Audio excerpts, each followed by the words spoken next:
opportunity for Charlotte off the set piece. It is going to be the man out of Poland. The shot, yes! And it's gone in.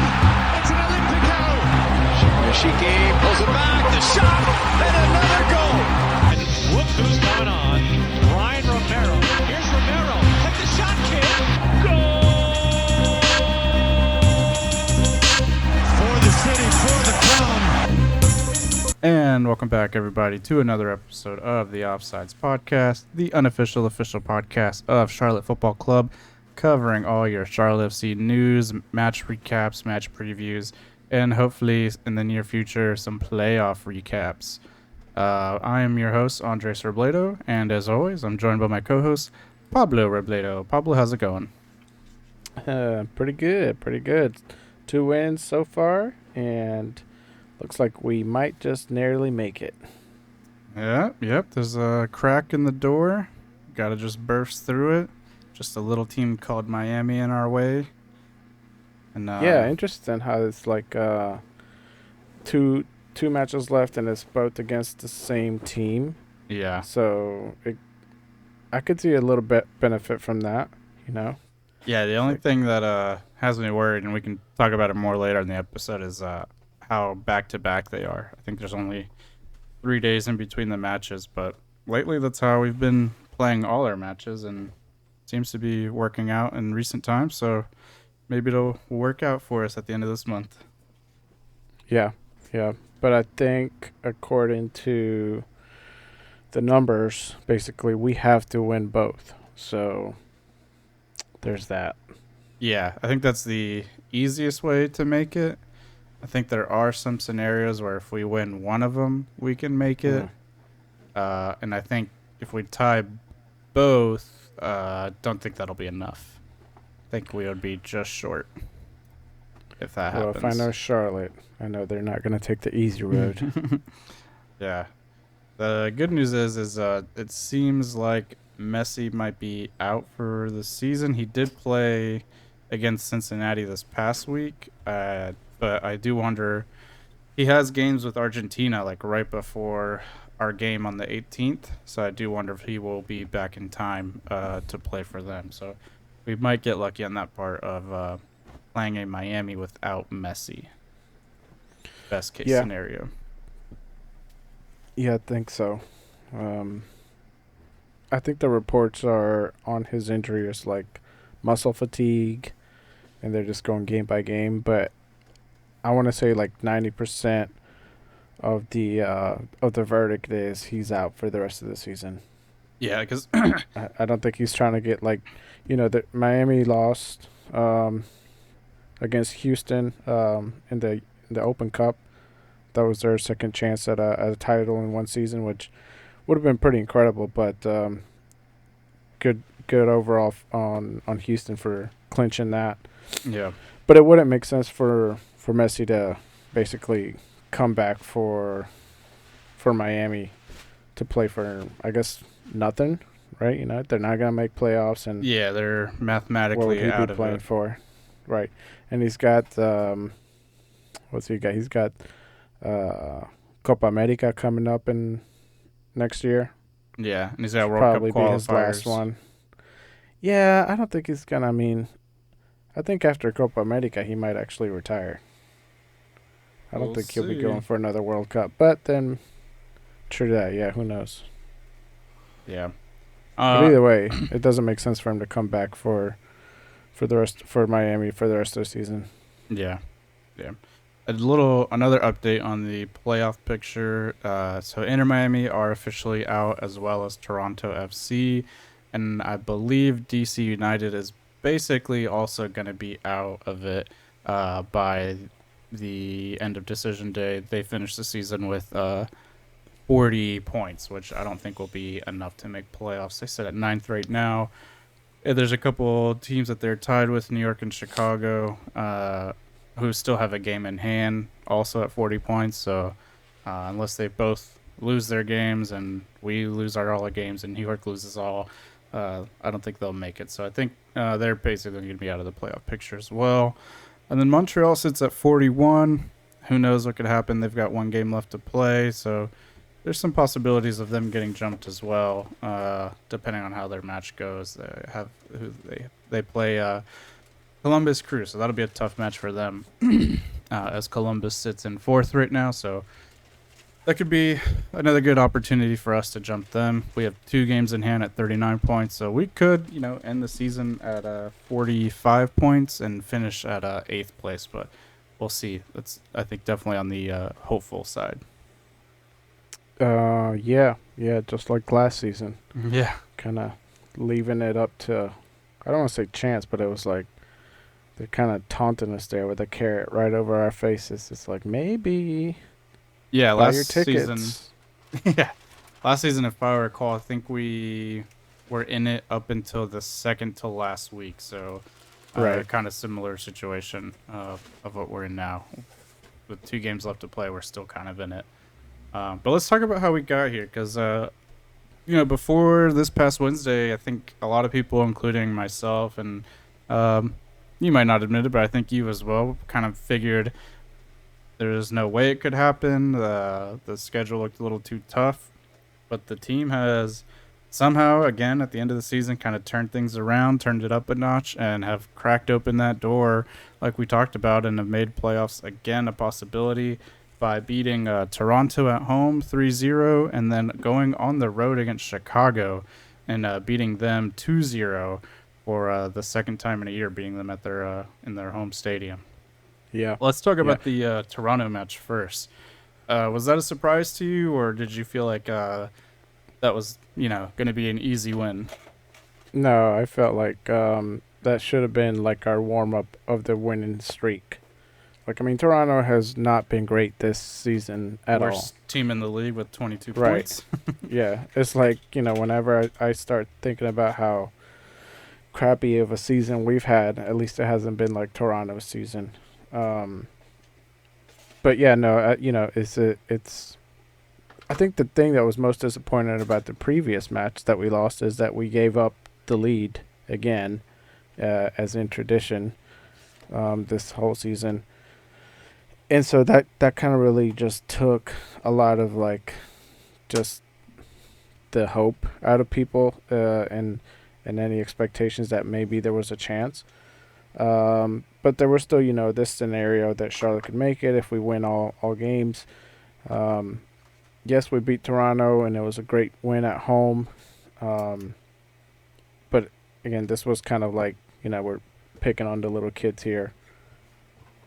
It's an easy one. It's a warm-up game for Charlotte there. The one that really surprised me was the road win. That's the one that really kind of got me, but we'll get more into that later. Yeah. You were at the game, though. How was the atmosphere there? On TV, it looked empty from the start. Yeah, What was the match, it was. stadium, or the attendance. I think they said it was like 30,000 or so. I have skeptical hippo eyes on that. Yeah. But it definitely felt emptier to me. It was also a Wednesday night, so it was a you're midweek right. game. So those are kind of tough. But even, I think I'd been to a couple midweek games this season already, and I don't feel like they felt that empty. Like even the supporter section, like the the upper part of the supporter section, like the 200 section, was like empty. For like most of the warm up and stuff, it eventually filled in. But like my section was definitely more empty than usual. The like sections across from us looked a little bit emptier, like they always do. So it definitely felt emptier. And fans were definitely, at least like the ones I would overhear and stuff, were definitely on the more like tilted side already. They were like, it was very like make or break, like, hey, they better win tonight. Right. Like fans were already a little peed off.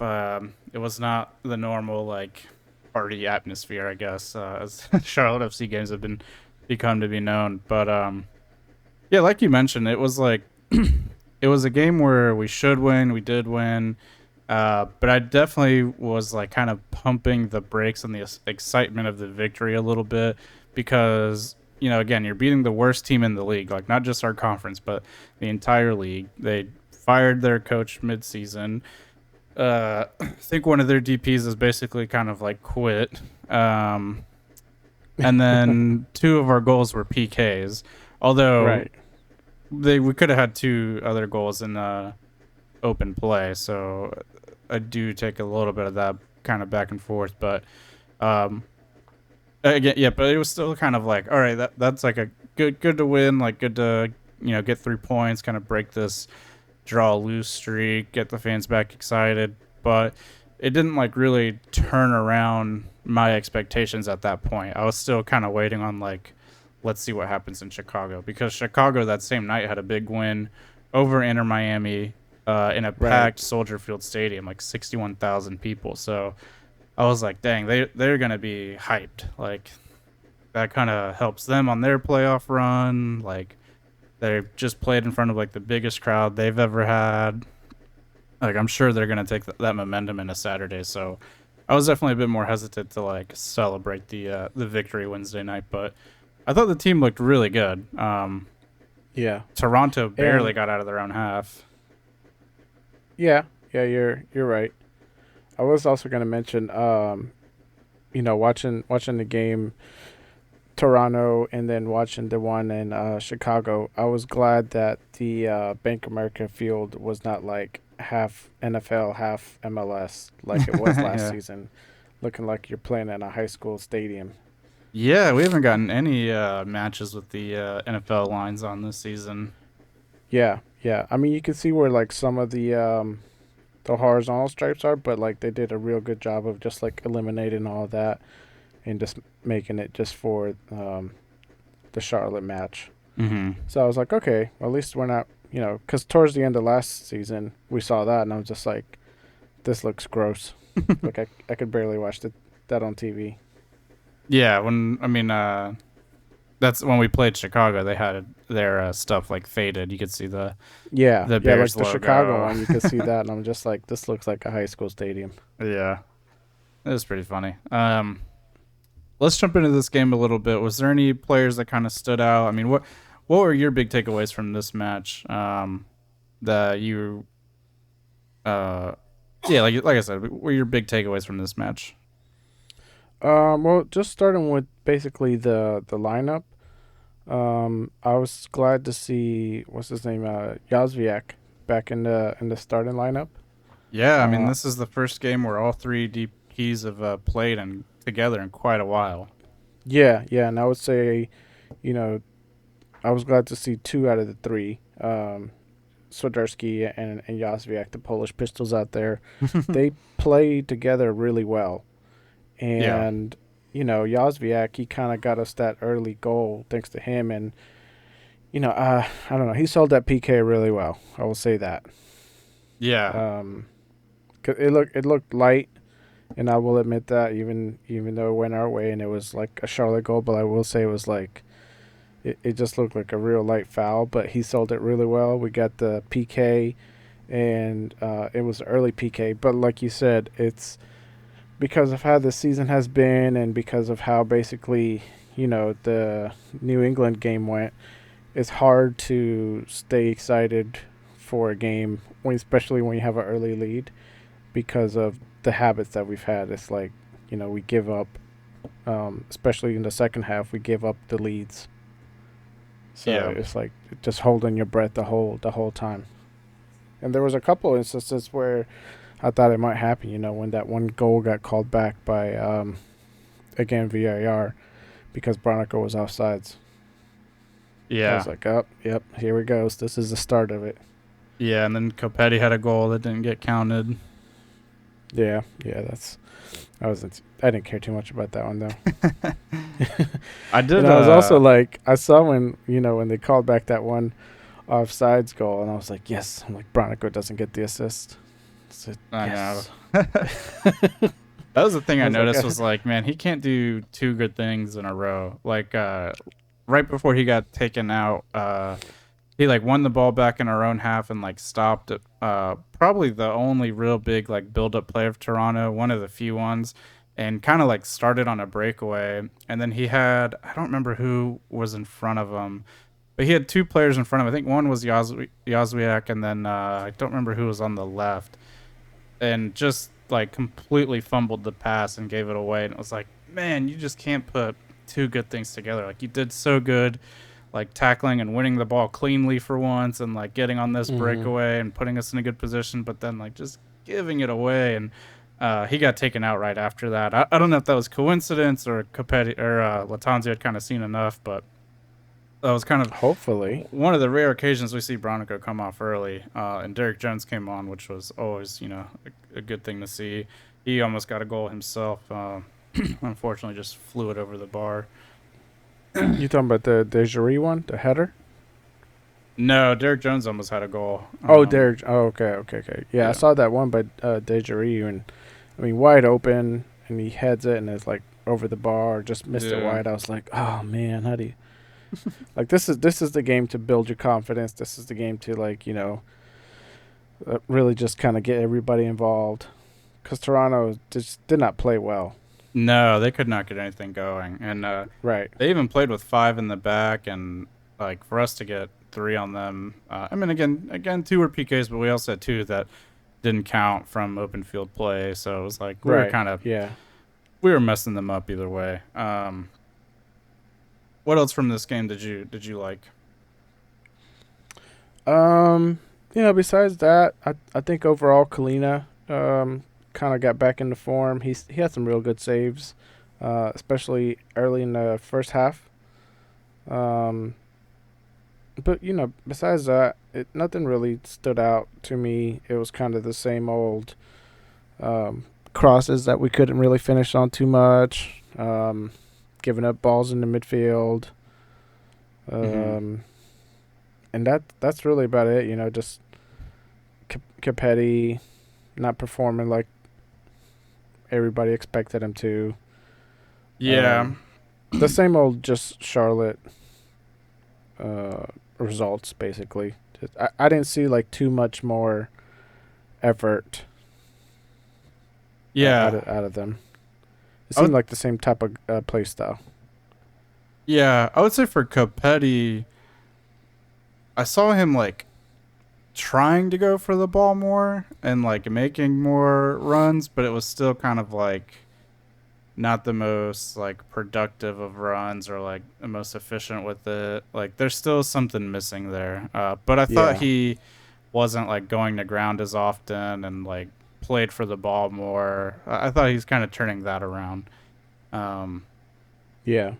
I did think it was funny that on the second PK, he gets the header, the goalie saves it behind the goal line, and then it, play continues, and then we get a PK like a minute later or whatever, and it was kind of confusing at first because they also like looked like they were gonna check to see if his goal counted because they were like playing it on the big screens, and they were like, which doesn't mean they're gonna like have the refs recheck it or anything, but it was just funny that like you could see that like it went in, like it's behind the line. So I wonder if they will call it and call it a goal, but then like what happens to the PK? Like do we get that too?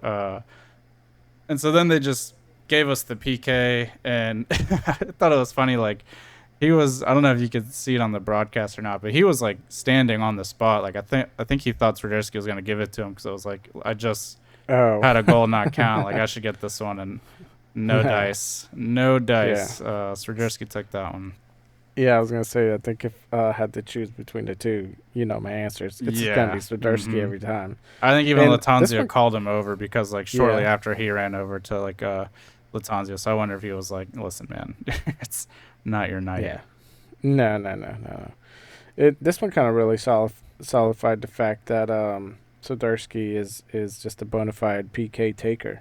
He had that one blunder in the Leagues Cup. Yeah. But besides that, I mean, he's been really solid. Yeah. And he was real close with a free kick. I don't know how. Yeah, I was gonna say the free kick. I don't know how super close, but it looked better than usual. Yeah, it was pretty close. Yeah.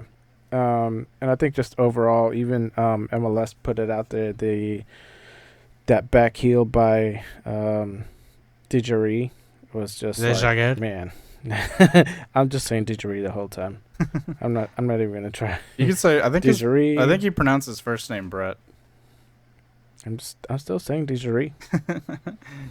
Yeah, that that back was a heel sweet goal. scorpion kick. That was that was nice. That was classy. the I only like thing that. I feel bad about is I think most of the stadium like didn't know who scored it, and That so was tough to see. Yeah. and so like at the games, whoever scores, like the announcer will say his first name, and the whole stadium says the last name. Well, I think everyone thought they said Brant. I think everyone thought the announcer said Brant. So whenever he goes like Brett, everyone just goes Bronico, and I was Oh like, my it God, was not him. no. I was like, let's take that one back. No. I was like, how dare they? So embarrassing. Yeah, but that was a sick goal. I think it was goal of the week, if I'm not mistaken. I think it got voted goal of the week. It got put up there. It made the highlights. Yeah. MLS, well, on Instagram, did put out these little highlights, like goals of the week or like dribbles of the week, things like that. And Charlotte made goal of the week, and they had one of the I think Moran was on there where he like juked somebody out, and he was on there. I was like, okay, nice. So we made it twice. I don't think there's a clip of it, but I'm pretty sure I saw Vargas do an elastico on someone. I was like, oh, I think he just got someone with that. I was like, there's not, but like nothing happened after, so I was like, that's not gonna be in a clip anywhere. But I saw it. Oh no. If you're listening, Vargas, I saw it. I believe you. I respect We believe you. We believe you believe. I'm a big sucker for the elastico. Yeah, you are. It's a tricky move. Yeah, it is. I've only ever done it in practice like once. I can't figure it out. I can't figure it out. It's weird. You have to be real quick with it. Yeah, gotta be quick with 10 feet. I can't do it dribbling though. I gotta like just set someone up for it, and then like just stand them up and then do it. But yeah. But other than that, I thought good performance. But again, had to take it with a grain of salt at the time of just like, this is the weakest team in the league. Like, this is like right. what's expected. Like, we should. Yeah. We should. A little bit of a reality check on this win. Yeah. Like, anything else than this would have been a little bit of a failure.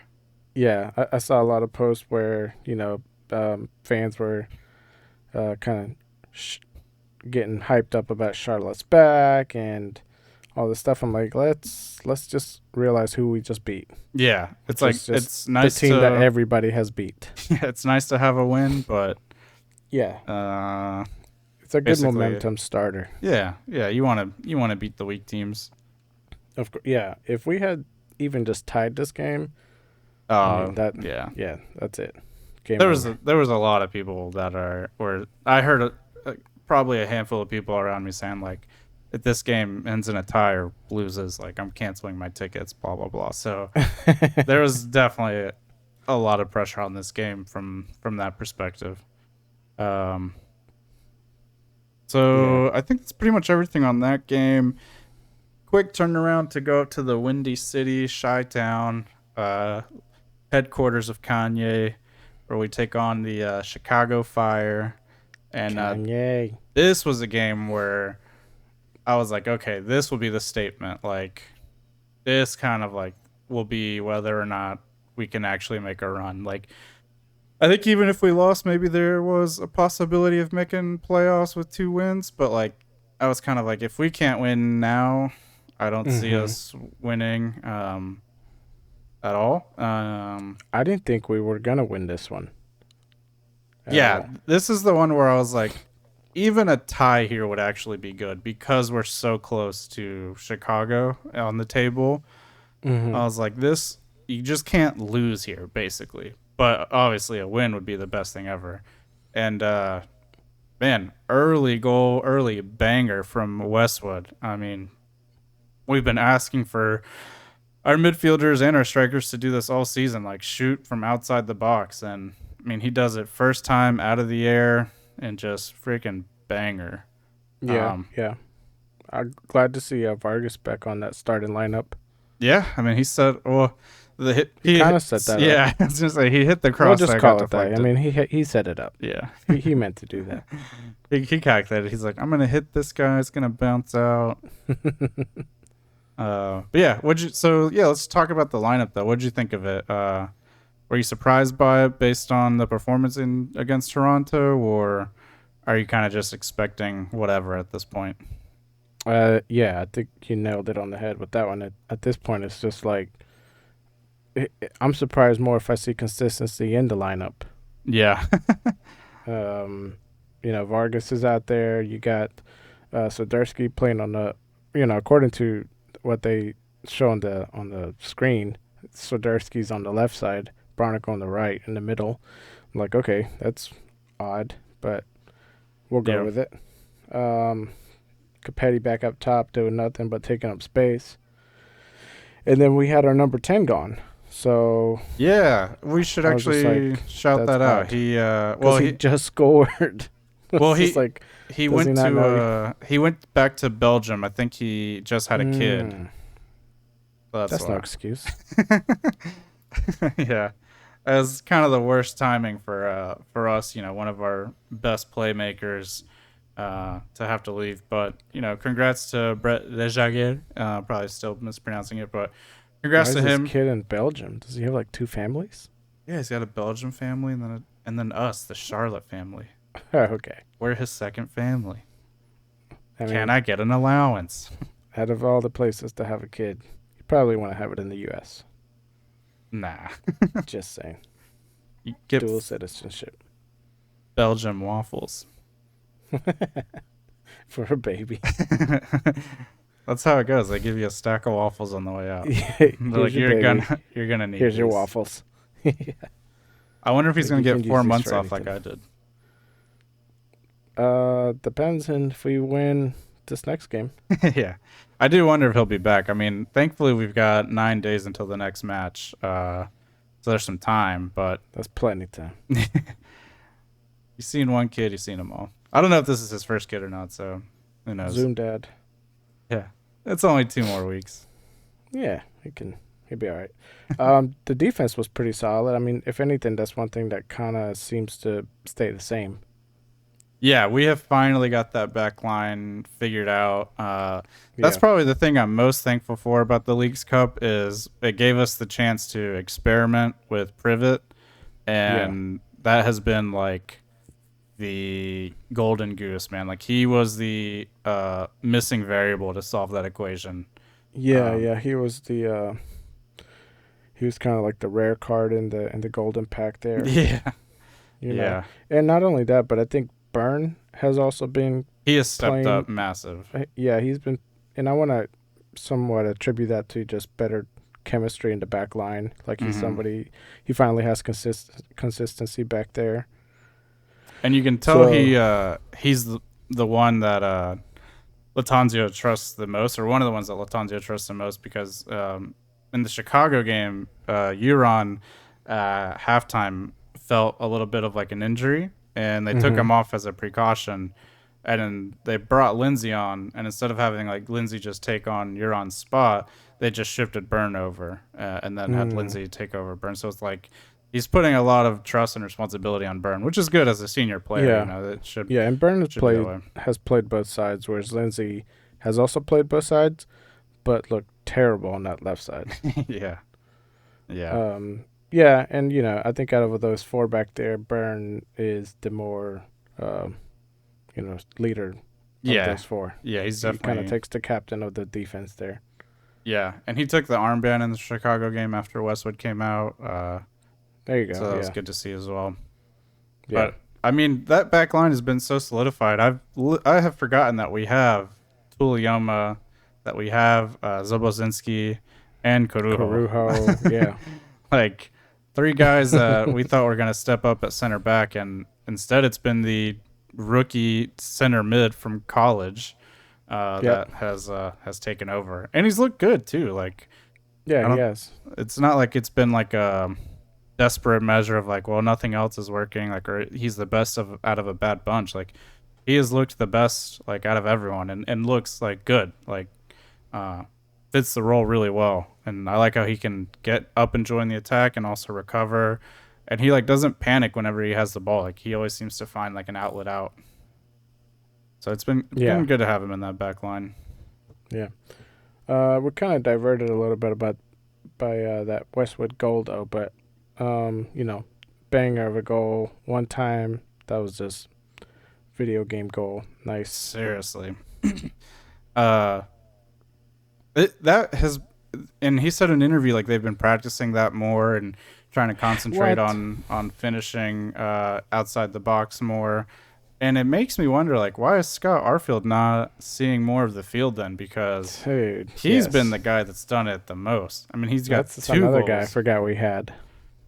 Yeah, that one's been the most interesting one of like, how does he not see Yeah, like playing how's time? Bronico starting over Arfield?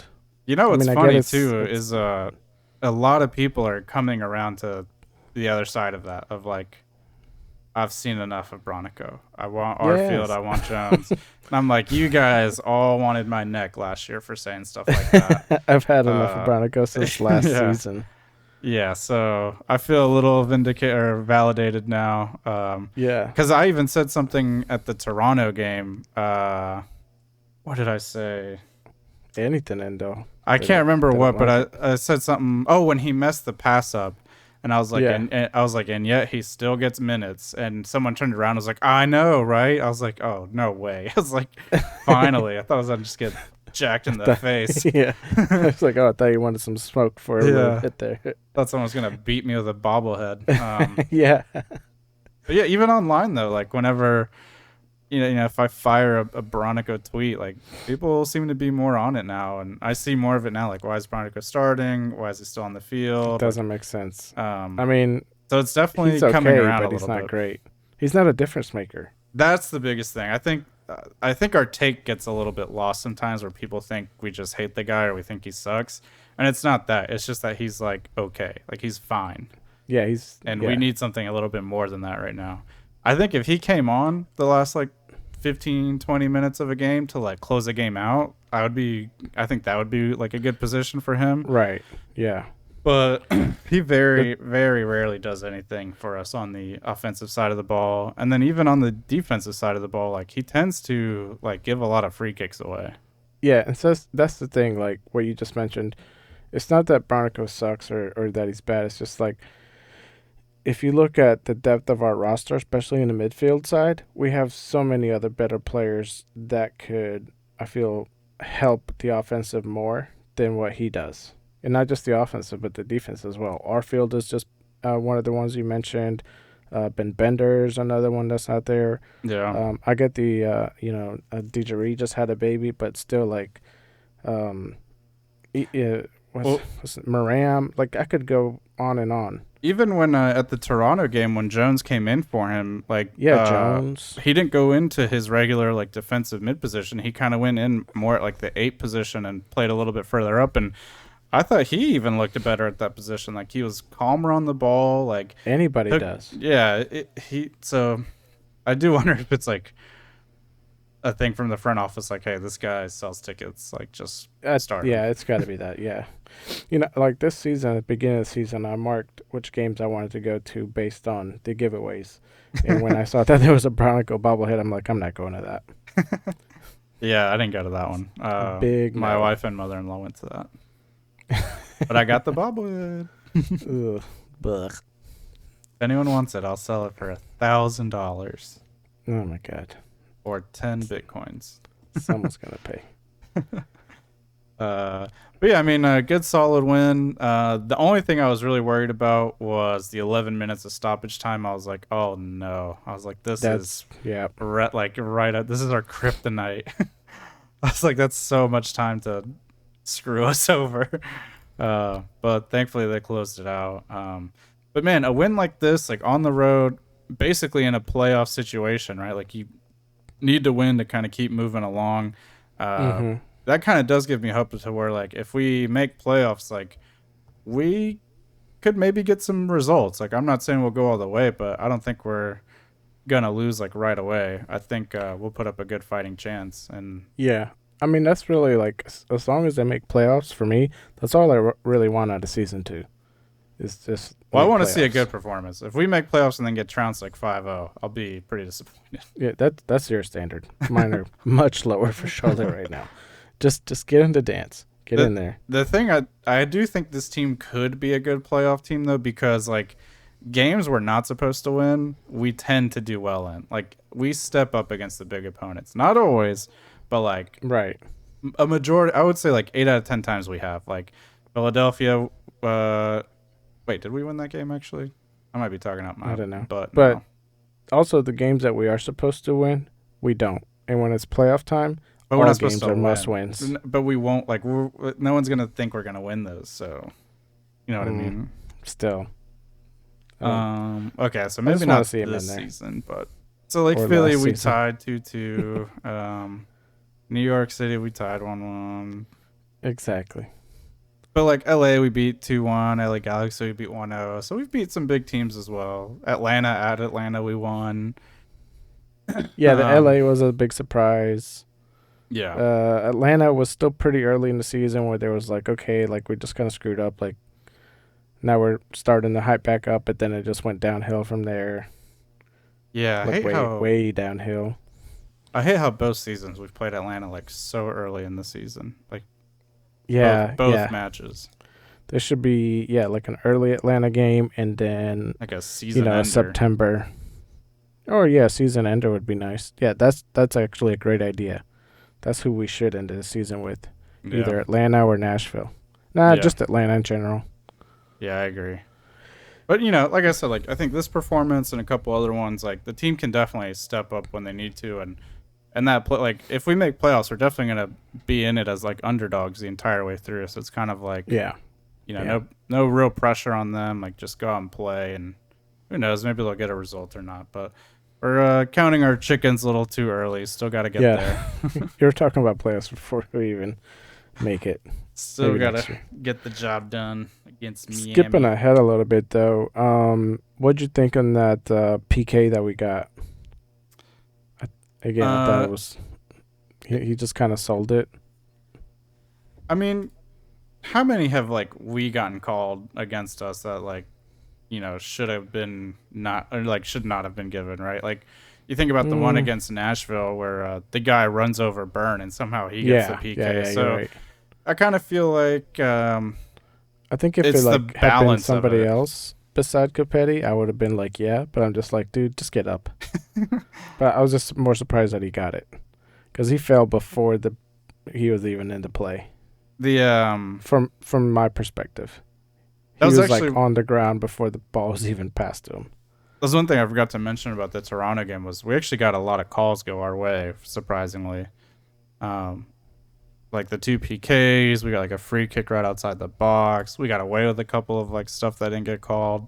And then the Chicago game was pretty similar, again with that PK being called our way.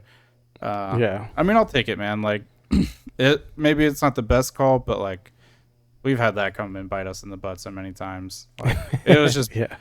it's like the Yeah. balance of the game, right? Like, you're gonna have calls go your way, and you're gonna have calls not go your way. And this is one that like finally went our way. Yeah, I was glad that we got, a goal in the second half, kind of somewhat securing that. And again, Swiderski stepping up, being the PK specialist that he is. A little, the goalie guessed the right side, but still he didn't get it. So I was glad that that we got it our way. How many PKs has he scored this season? Like 4 or 5? I would He's say got like 11. Actually, I don't know. He's got like 11 goals this season. Not counting the League's Cup, a good bit. Yeah, A good bit. interesting. What I don't know if you saw his comments at the end of the game. I did not. Someone had asked him about like wanting to play in Europe because that's kind of been the big story around him is Yeah. him possibly leaving for a European team. And he's like, well, everyone wants to go play in Europe. Like, of course I want to go back and play. He's like, but it doesn't mean I want to go right now. He's like, there's stuff I want to do here first and revisit it later. I kind of thought that was like a media trained answer. Like, he's not gonna. Just because you ask him, he's not gonna be like, yeah, I can't wait to leave. Like, I'm just waiting for the right offer, and then I'm out of here. Like, I couldn't blame him for just the way this season has gone, and even how, if, I feel like the way he performed last season, and then how we brought in Capetti, and he was kind of like, I don't want to say pushed to the side, but he was just like, you're not the main guy anymore. And then he still performed as the main guy. yeah, Like that to me is kind of like a little slap in the face. I'm like look what I did last season. Look what I did this season. And then you're still putting this guy in over over and over again. Yeah. But that's the one guy I worry about. That like, if you're not careful, we're gonna lose him, and then who do we end up with? Like we got some up and coming strikers for sure. But Yeah. I would rather get rid of Capetti before we get rid of Soderski. Imagine they get rid of both and just don't bring anyone in. Oh my gosh, That'd be sick. they're like, all right, Brian, you're going in. He's like, I don't even play striker. You do now, Yeah. boy. Yeah. And Yeah. you're number 10. I think he had a better season last season. I think a European move would have made more sense then. But I still think I think if he moves to Europe, I think his comments are right. Like everyone does want to move to European, like to play European soccer. I think if you asked anyone on the MLS that and they said no, I think they're straight up lying. Like especially if it's like sure. a top 5 league, right? If it's like Premier League, Bundesliga, Serie A, La Liga, Even just like, look, I start career mode on FIFA. I'll start in a small club with the hopes of going to a European club. yeah, mm-hmm. I'm not gonna go straight there, but I'm like, maybe I'll make it. Yeah, like So even on the fantasies. it's not a knock against MLS, but like this is no one's like dream end goal. Not enough history behind it yet. Yeah, and especially like guys that are young or are getting in their prime, like they want to play against the best, and like I think you and I know as like being former players, like the way you get better is by playing people that are better than you, and you kind of step up to like those levels. So like I think that's definitely something that all those guys know as well. But my point being for Soderski is like I don't see him joining like a big team. I don't think he's had like that kind of performance. Well, he's had a better performance than last season. Maybe by the numbers, but I don't think by like actual field performance. Like I think that's what they look at, isn't it? Just by the numbers. Nah, they watch tape too. I think his tape was better last year than it was this year. Maybe the last few games have looked pretty good, but I think last year he had a better overall season. He kind of had a really slow start this year. Not really his fault though. Like he got moved everywhere. He's had some real good goals this season. The Cincinnati ones, and then even if you just go back to PKs, like that just kind of proves that he's a solid PK taker. So far, we're at 29 matches. Last season we ended with 30. He only had 10 goals, and he's already 2 ahead. He's got 12 goals so far, and we still got 2 matches to play.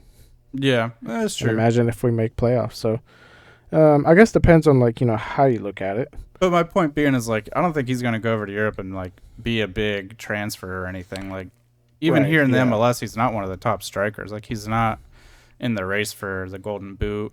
He's not really in the MVP race. Like he's getting a lot of like headline in Charlotte news because he's like the best Charlotte FC player, but I still wouldn't say he's one of the best MLS players. He's probably right at the cusp of it. Right. He's like maybe about to break through into that. I see your point. Yeah. Like and so, whether he moves or not, he still wouldn't be like a shining star. No, I think again, like for him, it'd be better to stay like 1 or 2 more seasons. I think the move that would make more sense is to, and I hate to say it, but I think it would be to leave Charlotte to go to like an LAFC or a Philly or something and be the star striker there. And then, if you have a really good season there, maybe win the cup or something, like then it might make sense to go move to like a top 5 league team for like a mid-table team or a bottom table team and like be their star striker. But I don't think like right now, I don't think there's a team in the Premier League that would take him. I don't think there's a La Liga team that would take him. Like Chelsea I don't see him like being a big name in any of the top 5 leagues. I think he would be like a rotation player at best. Yeah. I see, but I see that you also brought a good point where like if he does make a move to a better team, it would be a better team in the MLS to match his skill set basically. Because like you just said, in Charlotte, he's probably one of the top 5 players skill wise and just performance overall. So if he was to make a move, it would be to a better team that would, where he would be surrounded by talent of his level. Mm-hmm. Yeah. So, but hopefully that doesn't happen. Hopefully we bring the talent to him. Yeah, that would be nice. Any other takeaways for the Chicago match? No, I think for the Chicago match, I was happy with the away win. I didn't really even watch it. I'm just kind of been browsing over the highlights because I didn't think we were gonna win it. Yeah. But I was just surprised when I saw that we won. Also, it was a late match, which was odd. It was late. It was late. Say it was I think it's 8:30 or something like that. Yeah, so it's all the games kick off at 7:30. So it's since Chicago's in the Central. Central. Okay, yeah. It's an hour behind, so. No, yeah. Saturday I was beat. I mean, same. I got home at 1:30 or 2, and then I fell asleep and woke up at 6. I was just dazed. Yeah. No, I only caught the first half, and I was like, you know what? I trust these boys. They got it. They got this. I was more surprised. I was like, oh, we won. Yeah. And that's when I checked the score on Sunday. Nice. Yeah. So going into, they got 9 days off again, like we talked about, and we'll be in Miami to play Inter Miami, and then 3 days later back at Charlotte to finish the season. Are you glad the way that works out, like that we're on the road and then finishing at home, or would you rather the reverse, or does it matter? No, I think that plays in favor to us because, like you just mentioned, we get the 9-day break, so we're going away, rested up. And I'm not sure what type of break Miami has. I'm assuming also the same type of break. Yeah. Mm-hmm. But then 3 days later, they got to come to our house. They got to fly here, and they got to play in our stadium. Yeah. After only. So I think just we'll have the home field advantage.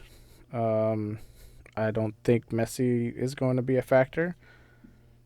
So I don't know. I could see things going our way for sure. Yeah. The only if we thing can that bag this away game, I think the home game is going to be a for sure. Yeah, that's how I feel about it as well. Like, depending on the first result, will really kind of set up the second one. And the only thing I'm worried about is it's a couple of players have international matches going on right before. I think Swiderski has a match with Poland, I think on the 17th or maybe the 16th. So that's going to be kind of a quick turnaround for him, which I think could be a very big difference maker for us, whether or not how fresh he feels, or if he gets a lot of playing time, or God forbid he gets injured or something, that could be a big effect for us. And then Yuri also is playing for I think he plays for Finland. He has a match, I think, also on the 17th. So I don't think we'll see him at the first game, but hopefully the second game. So that does stink a little bit for us. 2 of our players will be on international duty, but I got to imagine Miami's dealing with some similar stuff. I think Messi's got World Cup qualifier matches. Yeah. I don't know if Busquets and Alba are still in the Spain national team makeup, or if they've kind of been dropped. I'm not aware of that. And I don't know who else they have that plays international matches, but hopefully they have some similar issues. What do you think the chances are we see Messi play both matches, or just one match, or either? I think if he plays one of the two, it's going to be the home one for Miami. Yeah, it even just if doesn't he make has sense to come international here. matches. Yeah, even if he has international matches. I saw a theory out there where, Miami is being very discreet on the gravity of Messi's injury in order to so they can keep their ticket prices so high up, because they're like, he might play, he might, and then he doesn't. Yeah. I think ticket prices are going up to I think minimum are 500. Sheesh. Yeah, and some are up as high as 10,000. I had friends that went to Miami games at the beginning of the season. They were like, "Yo, it was $10 a ticket." Right. Yeah. Yeah. So, and then since he joined, just tickets have skyrocketed. Yeah. So that's the theory that's out there. It's like, they're not disclosing if he's going to play or not, so they Yeah. can keep the ticket prices high, which makes sense. Yeah. Um, It is a business after all. True. But I was going to say, if he's going to play a game, it would probably be the home game. Maybe a Yeah. couple minutes, maybe not at all. Yeah. He did play their last match against Cincinnati. He came on in the second half. I think he played like 20 minutes or so. Right. It just doesn't make sense to So- play when, the season's basically over. Yeah. I wonder if Alba You and could risk Busquets will injury. play. Well, those two guys don't matter. They're still, I mean, Busquets especially, like he makes that midfield tick. Yeah, but he's got to have guys that can make a difference out there. Yeah. But it'd be better if he didn't play. Yeah. So I wonder if maybe they'll also rest him for next season. Who knows? Yeah. With Miami and Messi potentially being out of the picture, Miami's a very beatable team now again. I think so. Yeah, I agree. Whereas before it was like, it was Messi's Miami. I mean, we saw what happened last time. Yeah. It was not Yeah. pretty. Well, that's when he was on there. Yeah, that's what I'm saying. Like, now that he's not there, it's like, feels way more of a fair fight. Yeah. Yeah, so to kind of paint a quick picture of the playoff scenario, the teams above us are Chicago, New York, DC, and Montreal. Those are all the ones that are right around our points. Chicago, New York, DC at 40. Again, DC have played all their games. Chicago, Montreal, New York have one game left to play. So the most they could finish with is 43 points, and Montreal at 44. So again, if we win both games, we can finish at 45 points and finish at 8th, which would be fantastic. And then some things that are going our way is that New York Red Bulls play Nashville. So if Nashville win, that doesn't really affect our playoff spot, but it would keep New York at 40 points. Chicago plays New York City FC. That one gets a little bit more complicated since New York City has 38 points. So if they were to win, they could jump up to 41, which could see them maybe take the 9th or 8th place. But again, if we win both games, shouldn't matter. And if Chicago lose, again, that keeps them at 40. So we could possibly overtake them there as well, even with just 2 ties. So So much even- going on. Yeah, even with 2 ties and New York and Chicago lose, we can still make it and just jump that 9th place spot. Well, I think, and then we would be tied with New York. So then it could go down to goal difference, which they would be better at. So we might miss it out due to that. But yeah, like you said, a lot going on. And then Montreal play Columbus Crew, which again is kind of, I think, something that could help us with Columbus being in 4th at 54 points, Montreal at 41. So if they lose, they would finish their season at 41 points. And again, like we said, if Charlotte just go out and win both games, like their destiny is in their own hands. They finish at 45 points and finish at 8th place. And I think at 8th, we get to host one of the playoff games that is the one of the best of 3s, I believe. Oh, I okay. believe that's how that works. Don't take my word for it, but we could maybe be hosting a playoff game with both wins. So we'll see. But very much, in our own hands. We don't really need to hope for a lot of these results to go one way or the other. Like if we just go out and get business taken care of, we've got it. It's ours for the making. So hopefully next weekend. Actually, it's not even next weekend. It's a week and a half. Next Wednesday, we get that first result, and then on the 21st, we were able to just seal the deal and get into our first playoffs. You said a lot there. Yeah, I wasn't listening for a little while, but yes, we can do it. a lot going on, but basically just need to win 2 games. That's all there is to it. Win the Kinda 2 dazed games. out.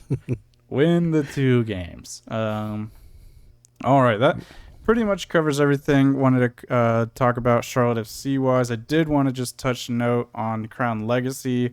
They had their first playoff game this past weekend. They got to host the Columbus Crew 2. and unfortunately they did lose 1-0. What? Yeah, I know it They've been stinks. doing so good. I know. So, just sucky way to end the season. But, man, what a good first season in MLS Next Pro. They finished top of the conference, made it to the Eastern Conference semifinal, and, unfortunately bow out 0-1. But a lot to build off of. And, I mean, a lot of good talent on that team that we hopefully will eventually see move up to the Charlotte FC side. But good first season for them. Again, like winning the conference and at least making and getting to host playoffs. It's pretty awesome for a first season. Yeah, I agree. Alrighty. Other than that, there is no other news to cover. That's gonna be it. We will see you guys in a week and a half. We'll probably do an episode probably on the 22nd or 23rd after both matches. So hopefully we are recapping 2 victories against Miami and previewing our first ever playoff match. Until then, we will see you guys next time. Bye.